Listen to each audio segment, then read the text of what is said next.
Preheat the oven to 108.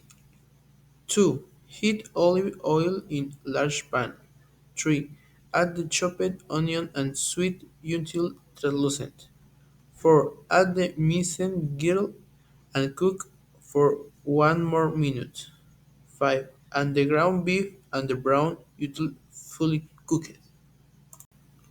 Pour in the tomato sauce and stir well.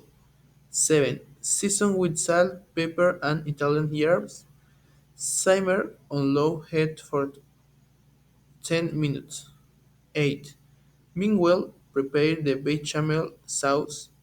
Melt butter and flour, stir well, then slowly add milk until creamy. 9. In a baking dish, spread a thin layer of bechamel sauce. 10. Place 3 lacing sweets on top. Spread a layer of meat sauce over the sweets.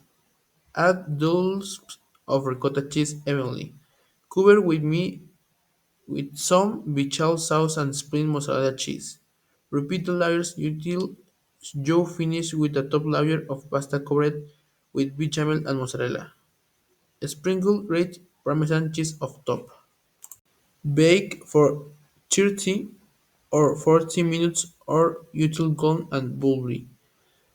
Let rest for 10 minutes before serving.